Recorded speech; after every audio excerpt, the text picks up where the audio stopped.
if you stick, let's see, how to have, Now, and hold it up a bit, maybe like that. my Right. name is Diana Padilla. I am sitting here thinking, what am I, right? I'm a private farmer, Yahweh All Natural Farm and Garden. I'm a founder of Hope for Small Farm Sustainability, which is holistic, organic, practical education.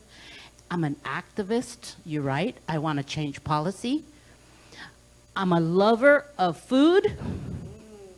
So I'm a lot of things. But I started the nonprofit for a couple of reasons. We were doing farmers markets and we were doing clean food, and the people that needed it, they couldn't afford it.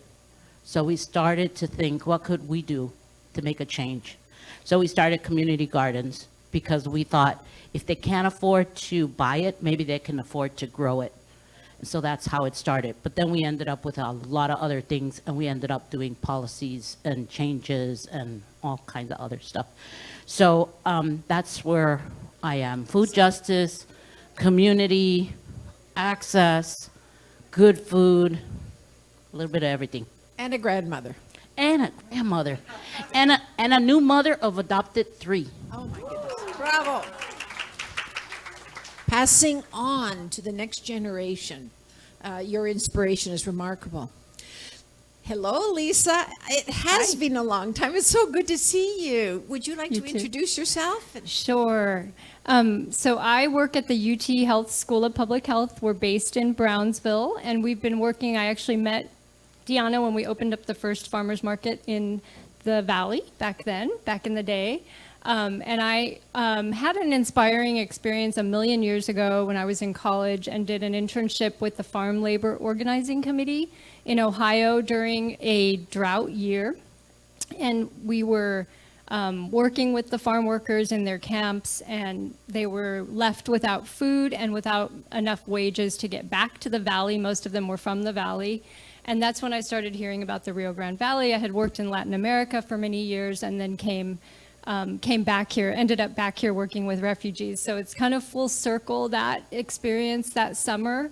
The irony of working with farm workers who did not have enough to eat, literally, really, I think, made an impression on me and inspired what I wanted to do with my life. And, I've had a journey. But the fun work that we get to do at the School of Public Health is our community-based programming where we're working. We started the Brownsville Wellness Coalition. I'm currently chair of the board of the Brownsville Wellness Coalition. Woohoo! And so we've been able to do a lot of great work through them and through our great staff to build gardens, urban farms, the farmers markets, mobile hub and mobile markets in the Brownsville area. And we also, with the School of Public Health, work valley-wide on diabetes interventions for folks who don't have insurance. And so many of those programs are tied, and and I just want to say I learned so much from the last panel, and they're a really hard act to follow.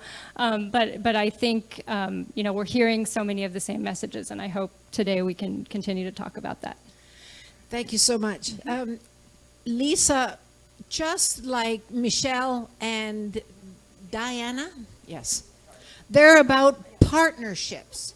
They partner with universities and schools. They partner with government. They partner with each other. They partner with the faith-based sector and the civic society. So this is one of the messages today of how we come together to address this really challenging issue of access, not to food, but to nutrition. And I just recognized someone else in the audience. I've been away for a while. I was in Ukraine for 8 months doing emergency feeding. So it's so good to be home and to meet everyone. So I want to start inviting the panelists, Deputy Undersecretary, to really begin to address some of the challenges. What are some of the challenges? But we don't want to leave it just looking at problems. We want to look at solutions also. Michelle, do you want to start talking about some of the challenges your church faces? To begin with, one of the initial challenges when you are dealing with underserved, underemployed, you have a mindset to get over, because we are generally self-funded. And so when people bring what they have, it's generally what's left in their pantry, the things that they don't eat, the things that they can. And so there's this mindset that if they're really hungry, they'll eat what we give them. And, you know, we forget that, especially as a religious nonprofit, that our obligation is to the first and best that we can provide. And so a lot of times they think it's great if I never see a box of Mrs. Baird's fried pies ever again, it'll be too soon. Because people would swing by day-old bread stores or day-old whatever and pick up cases of processed, and don't get me wrong, I love me a good fried pie. But when that becomes the primary source of food that you're putting in a bag in a community that suffers from heart disease and diabetes, we are not doing any favors by providing food. It is about providing nutrition. So one, we have to get past the mindset that we're going to give out of our excess instead of giving out of our first and best, and making sure that everyone has access to our first and our best. And then what it means to be able to provide that in a consistent, trustworthy manner, that we earn the trust of the people that we serve. So how do we give our best to our local community when so many of our crops are contracted by New York and Montreal and Chicago, so we're growing our vegetables for the northern market, and we have our contracts down here to grow carrots for them. For example, Diana, you talked about your organic farming that you started. Do you want to talk a little bit more about how you helped to address that issue of access? I think we have already some idea of how to fix it. It's just connecting those dots. USDA, when COVID happened, came out with funding that you would purchase from the farm, make boxes, and then nonprofits would pass them out. That idea, I think, is a fantastic idea. It just needs to be tweaked, where the partnership with that nonprofit and maybe the farmers, where they're growing for those boxes specifically, not trying to do the middle person to be able to grow for that middle person and then that middle person go to make those boxes. No, it needs to be a direct communication from the farm, the nonprofit, to the community, direct. The money goes a longer way, and they get fresh, they get just harvested. You know, it just needs to be tweaked, but it's a fantastic idea. I loved it. I didn't apply for it because you had to be a big organization. There was so many obstacles for it, but the idea of it was a very good idea that just needs to be tweaked. Lisa, what does the School of Public Health and the work that you do in your collaborative, what are you doing?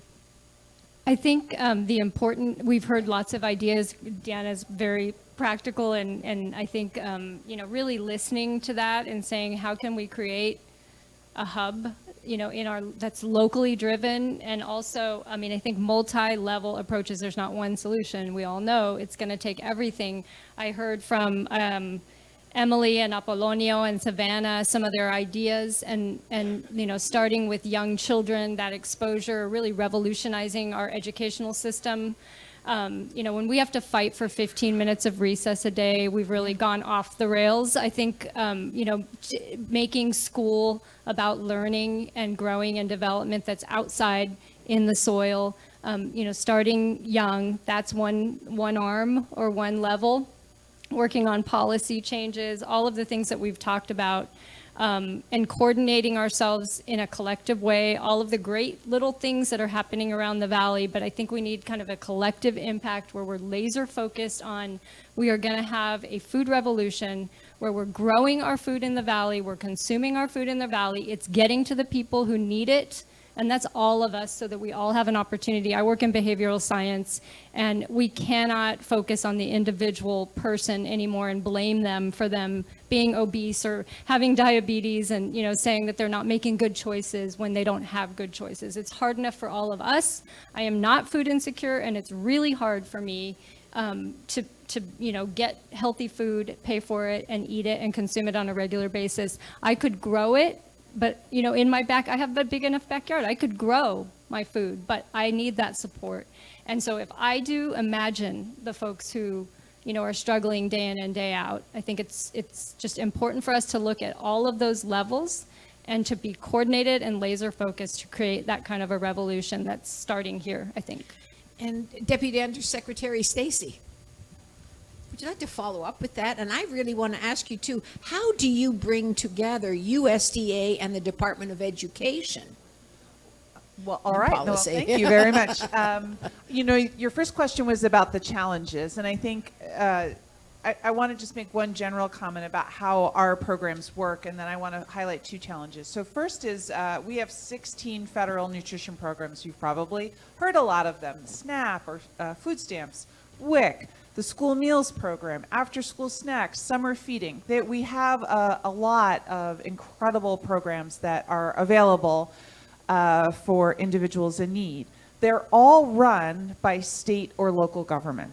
So we make a lot of options and opportunities available, but the way that the programs present is a choice in Austin, and it's a choice here locally, for example, the local school districts. Now, certainly they may not be as perfect or as generous or as flexible as all of us would want, but that's sort of how the structure works.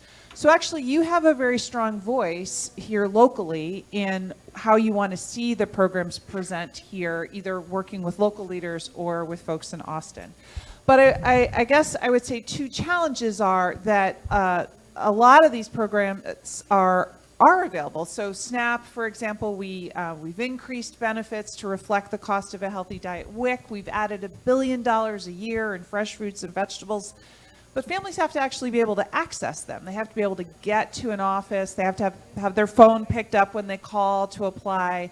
I think think transportation and making that connection to government services and all the barriers that stand in between eligible people and applying, those are real issues and probably need to be worked to be broken down. And I just want to honor that. But the second is also that not everyone in this community who's in need is eligible, right? There is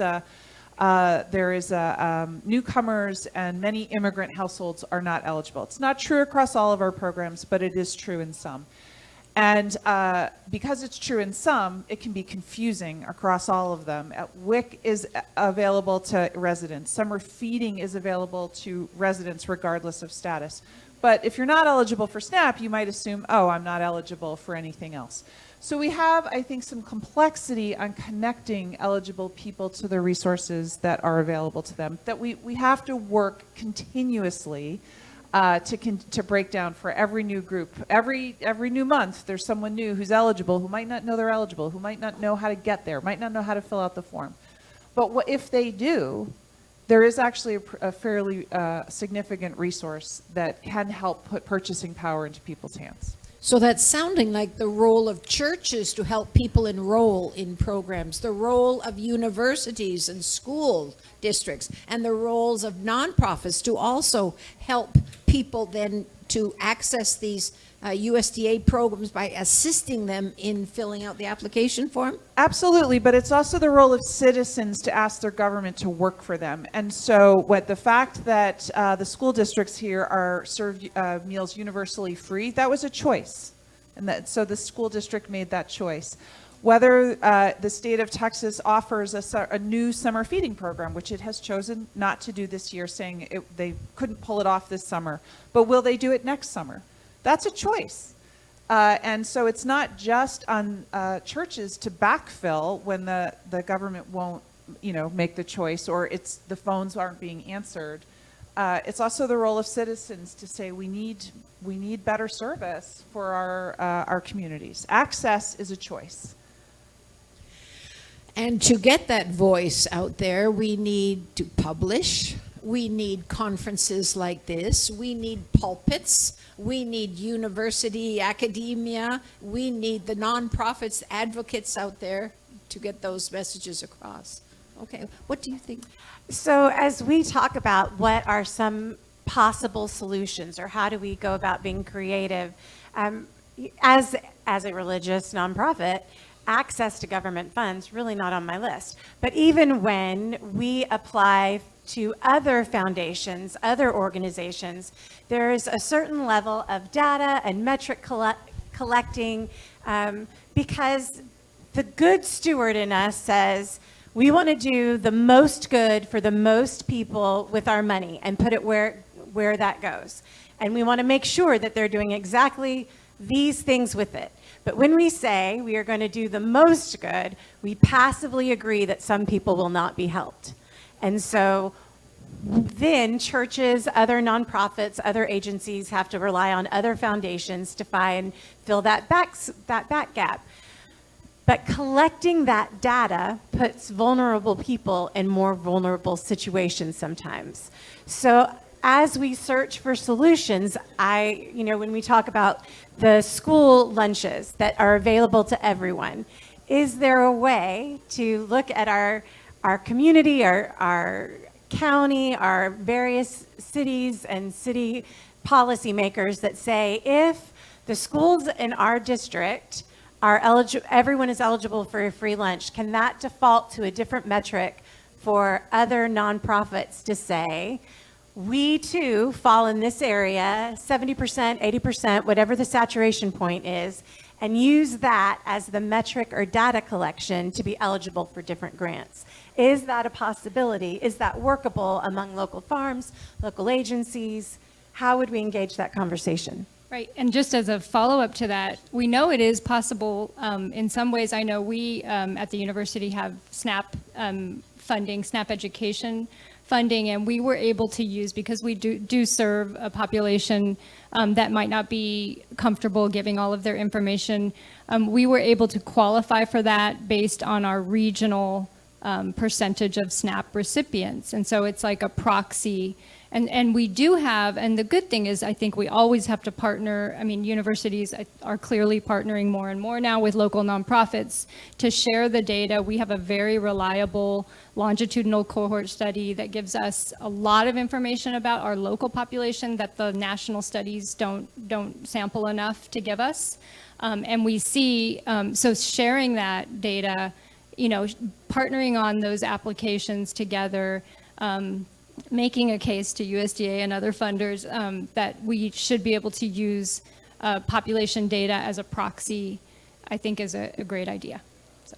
Yeah, and I will say we do it for many of our programs. We call it area eligibility. So happy to talk with you more. Yeah. I went to a kind of like a workshop about a few weeks ago on EPA, and it was the first that I had seen. It was regarding a grant. They wanted to get groups together to partner, and I thought, what a great concept that should be done more often. There was municipal, there was nonprofits, there were, of course, nonprofits of different from colonias, farmers like us, and we were all talking about what was the need of the colonia. And I said, we should do this more often, because you get people together putting up on posters, what is the need? And this was a multi-county. This wasn't just Cameron County. This was a multi-county. What we're doing today is the same thing. And we need to do it more often. Universities, nonprofits, all of us together, because we all have the same problem. We're in the same location. And, I love government funding, but it really takes us to change it, to use that money in the right way, to try to help the people in the right way. We also take the WIC and give the food and nutrition program. We do the double bucks.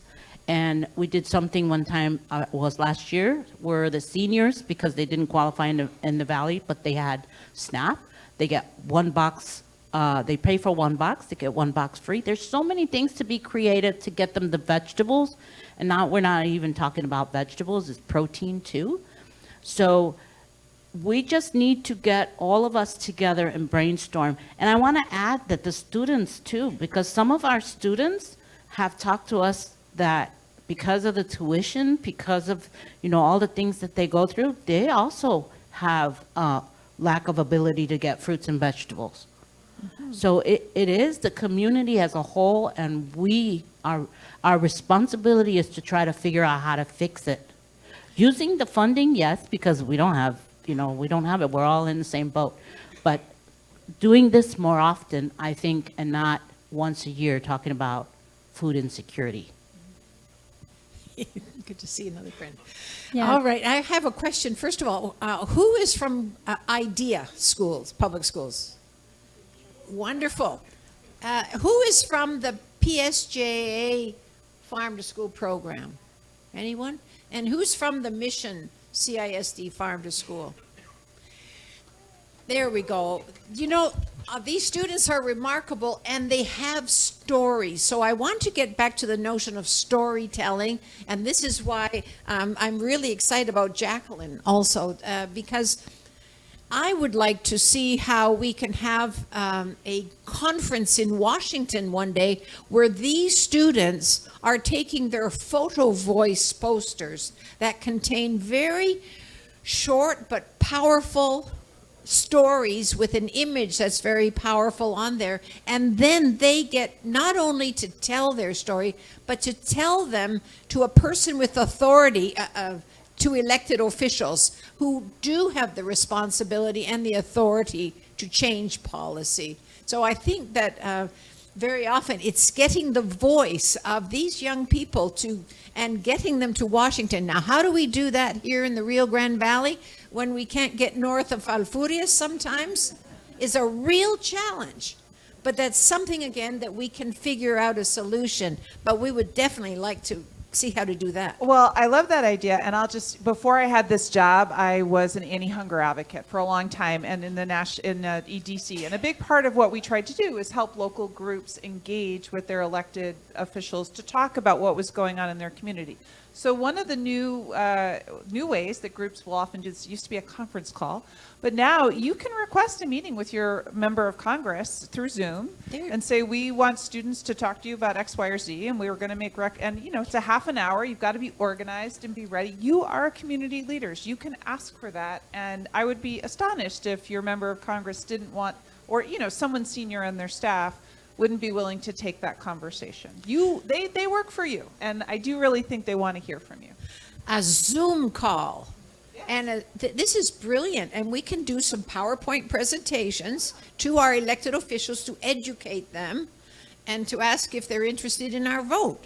Good. Well, I didn't say that. I don't think I'm allowed to say that. You're not allowed to say that, but as activists, we say that. That is correct, ma'am. Yes.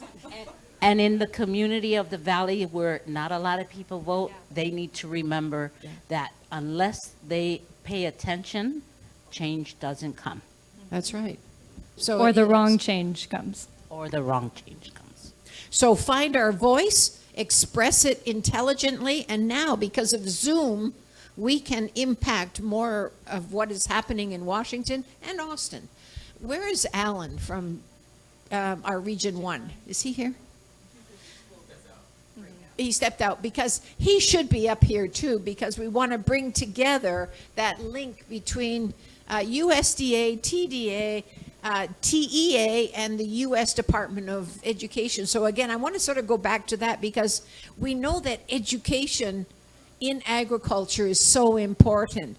Teaching how to prepare food, how to store food, how to grow food.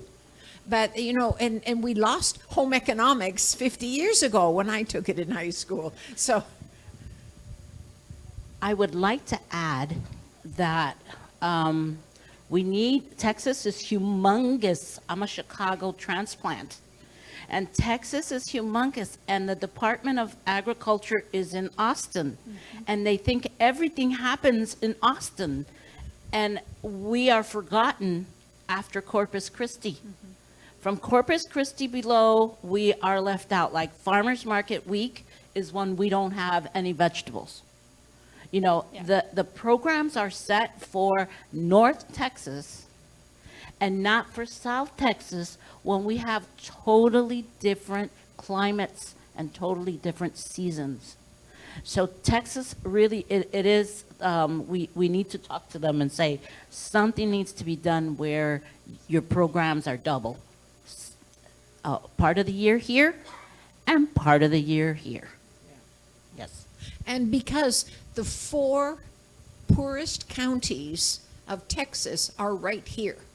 So that reflects again, and I was going to ask even about your data that when you talk about the national level and the Texas data, bring it down to the Rio Grande Valley data and woo, boy, does the data change again, and poverty levels, hunger levels.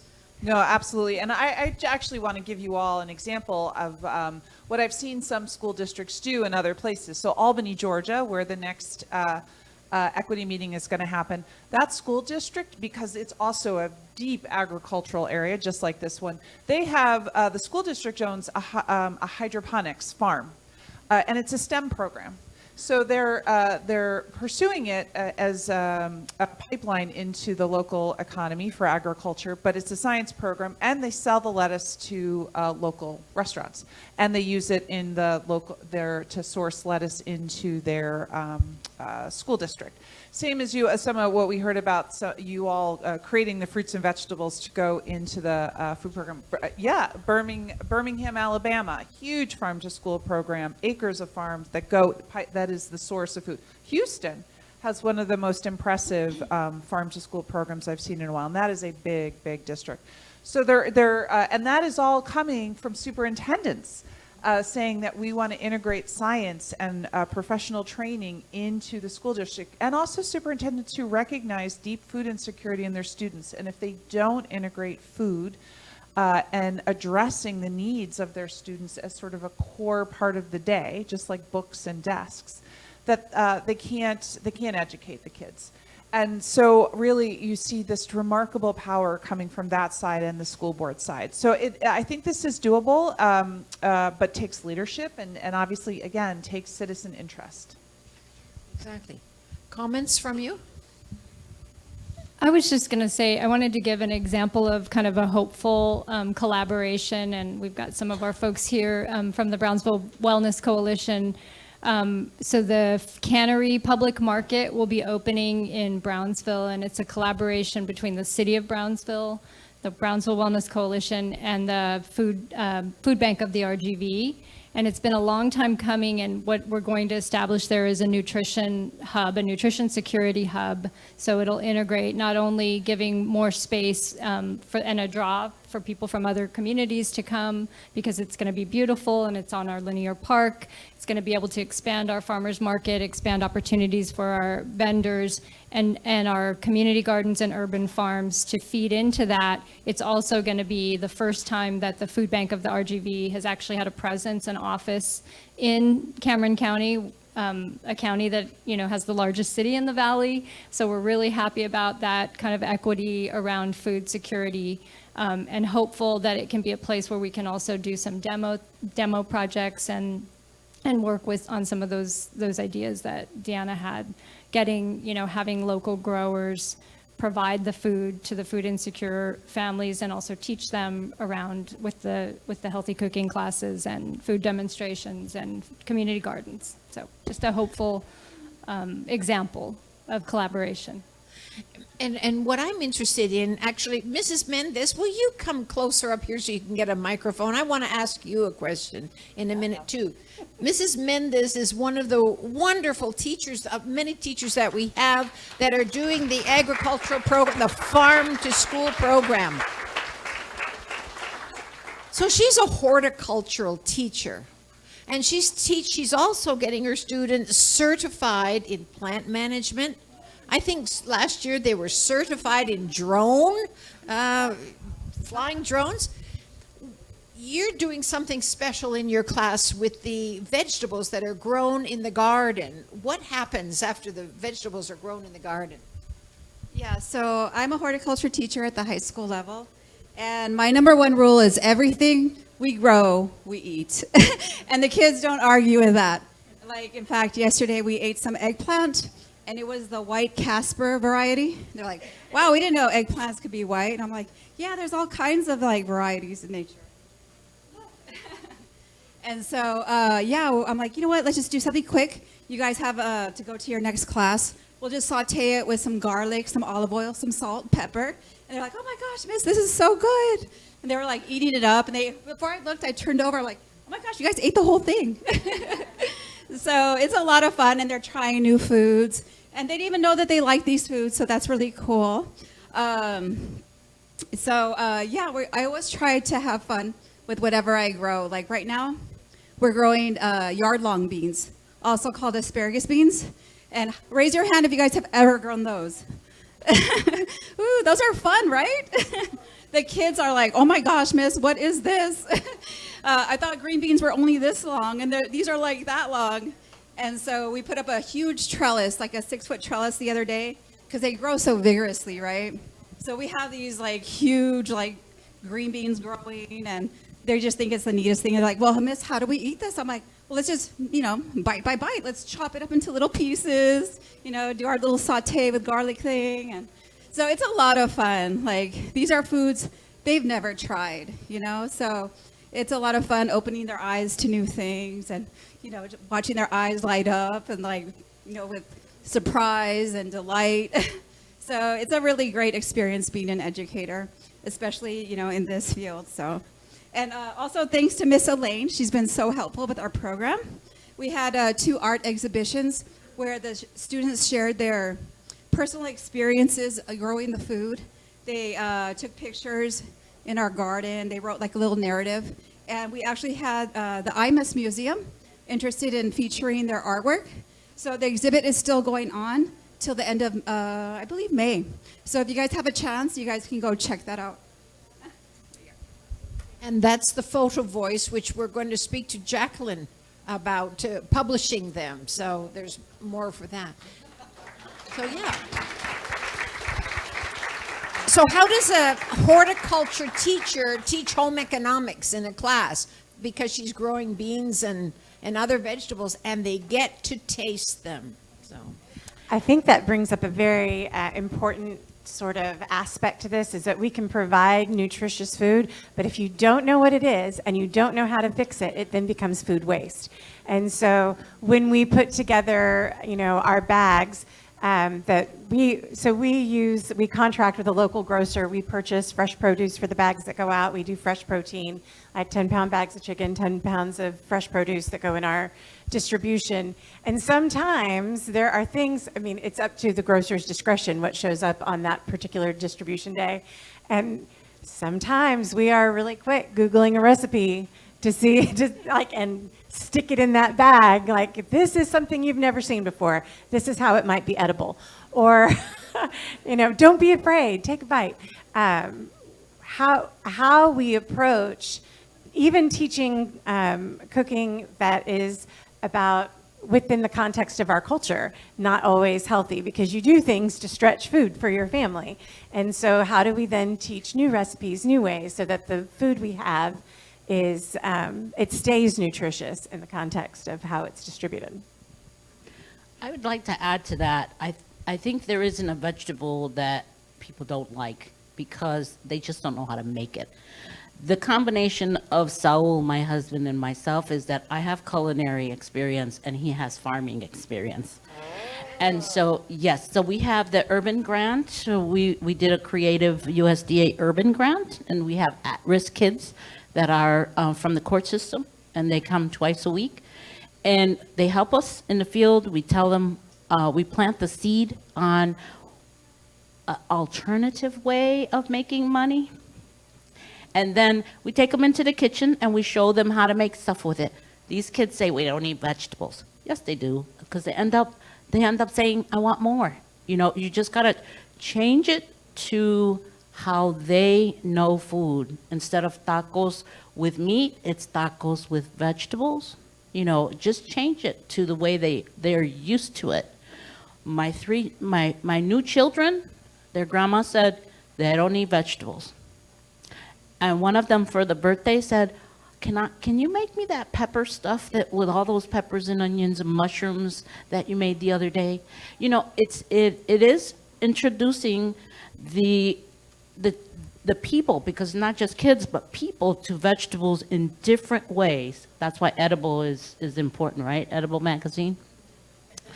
It is important because I learned how to eat vegetables. I come from a poor community, and my mother had canned beans, canned corn, and nasty lettuce. And I learned as an adult all the different kinds of vegetables, and now I love vegetables. But I teach people, it's not that I don't eat vegetables, it's that you've never made it in a way that you like it. So we need the nutritionalists, we need the people who can create that garden vegetables into something that they'll eat. It is a combination of the farmer, of the nutritionalist, of the chefs, to introduce people to fruits and vegetables. You know, something that we mentioned was food waste.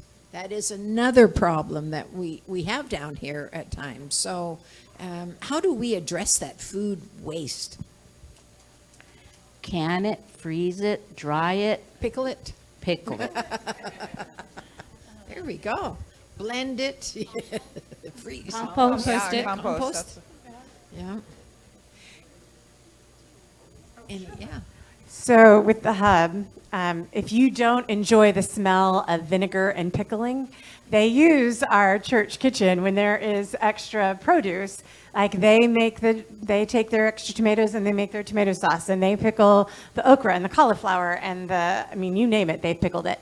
And I can always tell when I open the door, I'm like, oh, Stephanie has pickled something in her office and I need it. Like, and the way that generates interest in, like, this is fabulous and it doesn't have to go to waste and somebody else is going to pay good. I mean, it's a good thing. There are lots of ways to avoid it.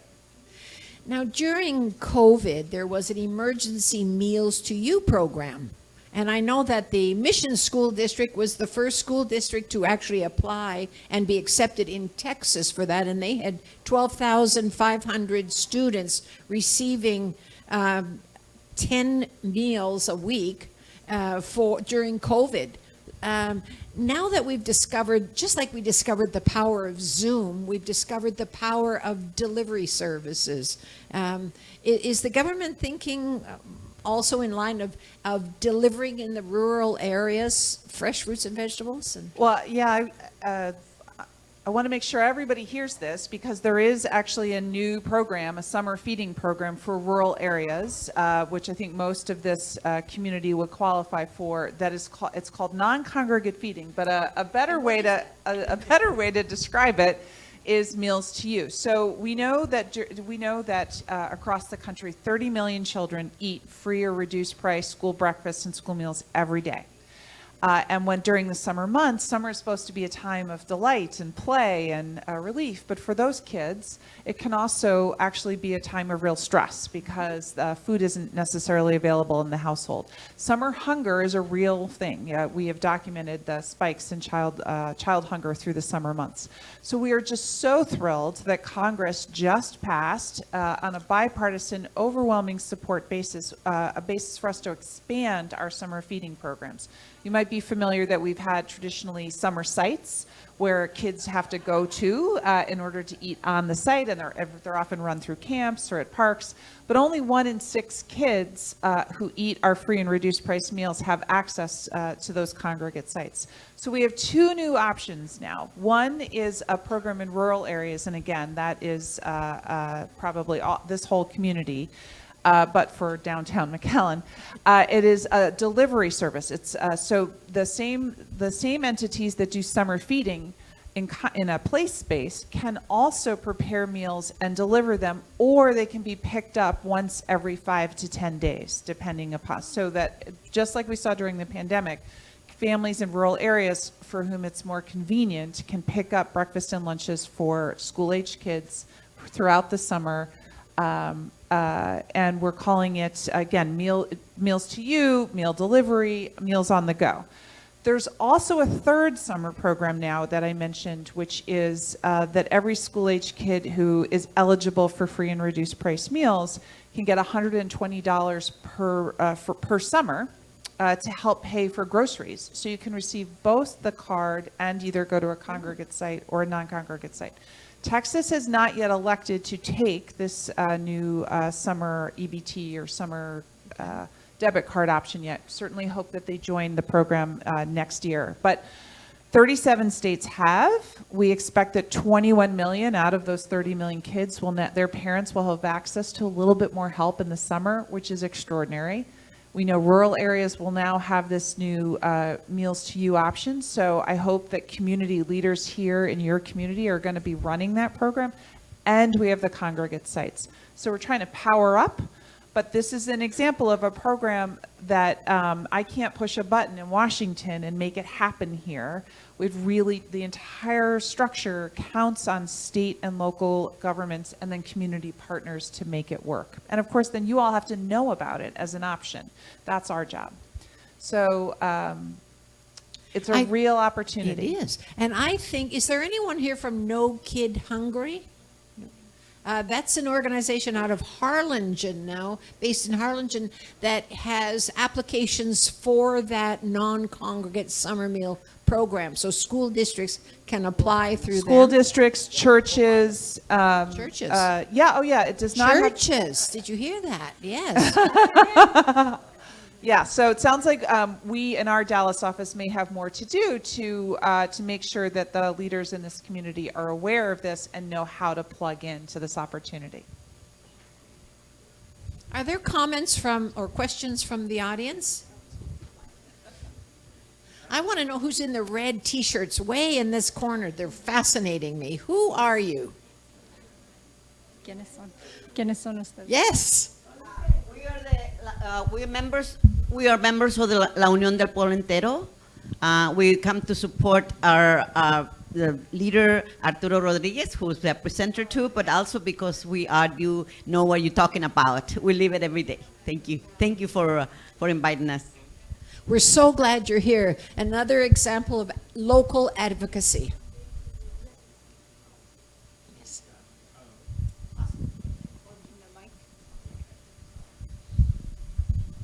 Well, I mean, this is, it's been actually a good, I've been here the past. Can you speak in there? I've been here the past 3 days now. The first two were great, kind of listening to more of the farmers, but also USDA stuff like that. But one question I had is, because I know y'all are talking about this food security, right, and who can get healthy foods. And I know a lot of families, and mine included, when I was younger, it used to be food stamps. Right now it's SNAP or WIC. Yeah. Now, but part of this is exploring like better food access or better food. What is it that needs to change, I guess, from the USDA or from the organizations, or at least the government part? Because if you get SNAP, right, you can get anywhere from $10 to $300 a month for food. But the cheaper food, the processed food, the food that you're saying that you don't want to kind of be given away in your food bank or your pantry, that's the food that most people can actually afford to get, because that's going to stretch those $200-300 that you're getting. So what exactly, I guess, needs to change from your part or from the government part to make sure that the healthier food is the option that, because I know, like I said, one thing, food prices is what really affects what people get. Right. So you're absolutely right. We actually, at the president's direction and with also Congress's direction, we updated the value of SNAP. We went, first time in 45 years, took a look at what is the actual cost of a low-cost healthy diet based on prices on the shelf at grocery stores. And SNAP benefits increased 21%, or on average 27%. So at $36 per person per month. That was a couple of years ago, so it's a little bit more now, because to put healthy food within reach. And so for a family of four, it's actually a family of four, the maximum amount you can receive, meaning for very low income households, is about $980 a month. Then WIC also has had a big investment in expanding vouchers for fresh fruits and vegetables. So for, I think, toddlers, it's about, remind me, Daryl, if I'm wrong, it's about $27 a month, thereabouts. And then, for example, pregnant and postpartum women, closer to about $45 a month. So really enhance, and that's just for fruits and vegetables. So really enhancing purchasing power to match the cost of food. So you're right that when I said earlier, our support needs to be meaningful. We're really serious about that, right? We can't be preaching eat healthy, but that food's just going to be outside of your reach. But of course, affordable food, more grocery stores, access to farmers markets, all of those also have to be real and within reach. That's why it's also, I'm really excited. SNAP now has online shopping. And with retail chains across the country, and we're working on smaller stores. We're trying also to make WIC have enhanced online shopping as an option there.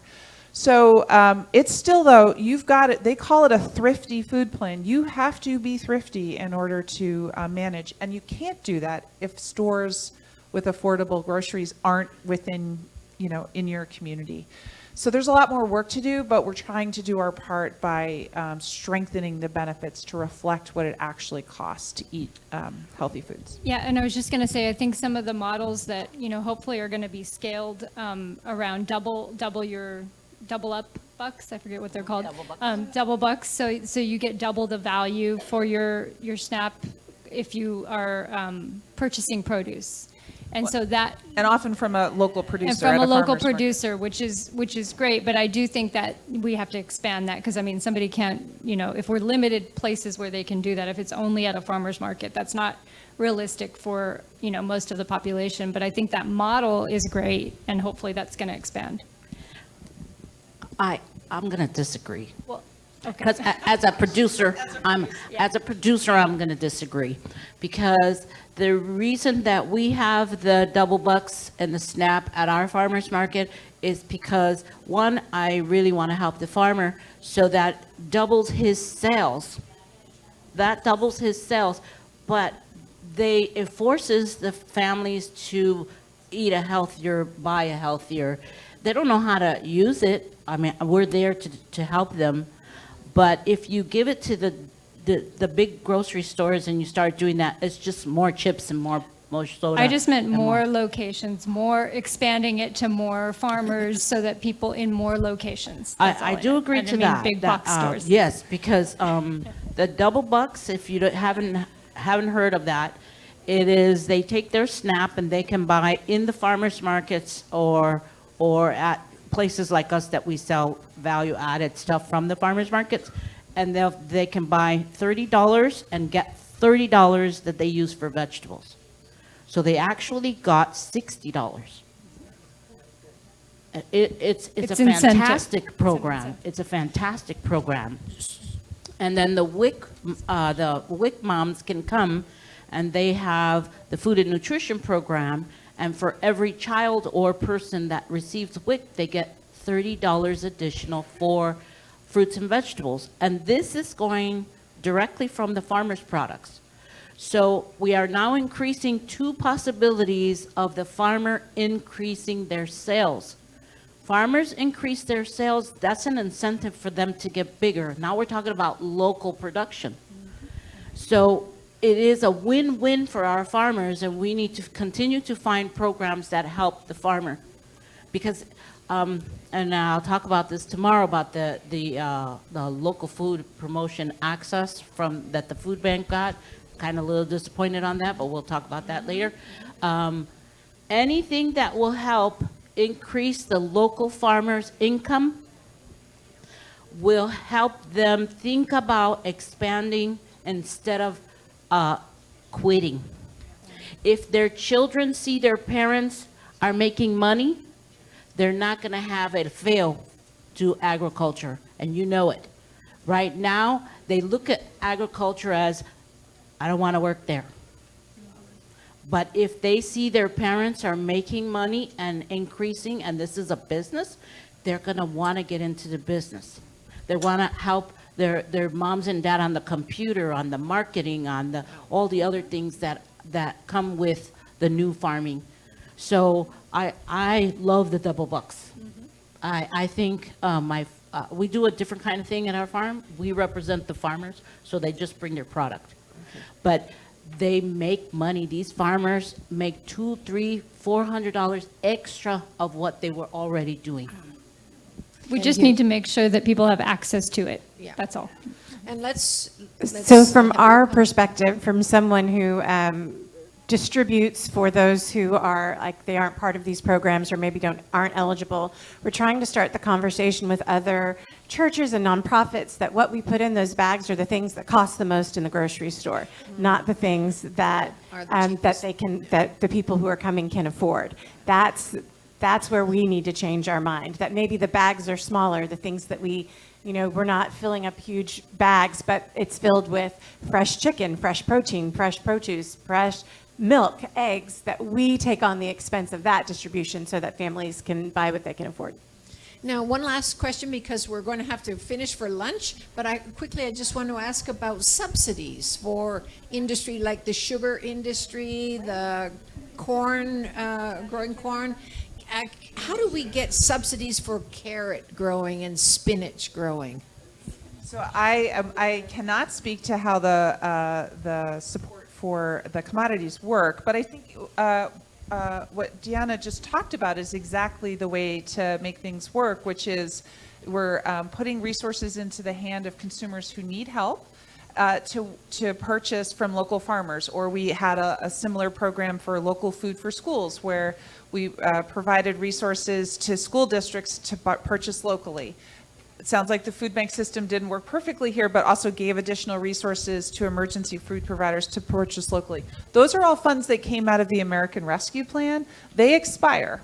So if we want to see that kind of programming continue, that is, again, we've got to, producers have to lift up their voices about the ways that they want supports to work. And I love your voice in this conversation.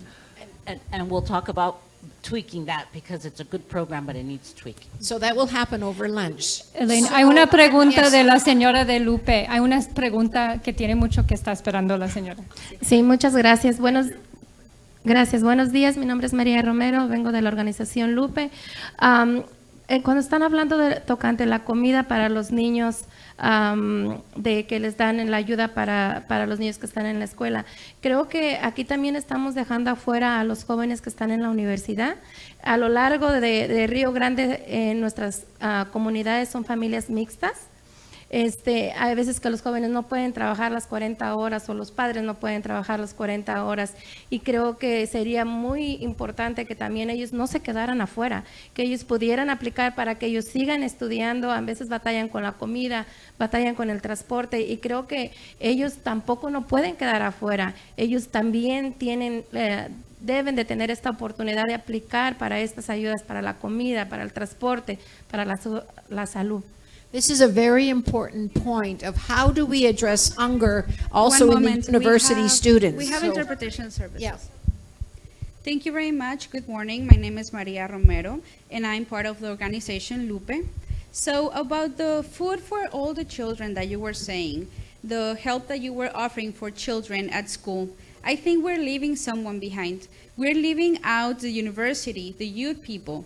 Because along the RGV, we have mixed families. And with these mixed families, we have youngsters who are not available to work for 40 hours. And the parents sometimes cannot work for 40 hours.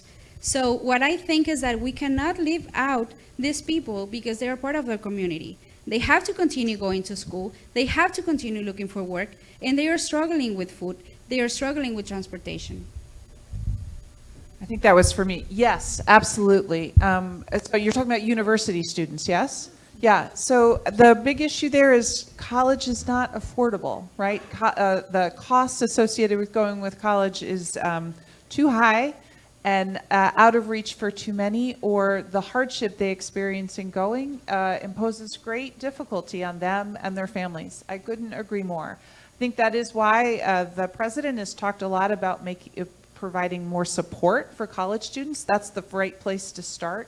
But we also have to look at, until that happens, we have to look at college student eligibility for other core supports like food assistance, health insurance, and the like. Thank you for that. Well done. I'm glad you mentioned that because we're finding families also the younger kids get access to food during summertime, but the older ones that are going to college don't, and how they share meals. We've had stories from, I think it was Idea Quest, that they were talking about a refrigerator for 8, and they took a photograph of their refrigerator that was almost empty because not everyone had access to the SNAP and other benefits. So, well, I think it's time for lunch, but I would like to really congratulate this panel and thank you for your participation. Thank you.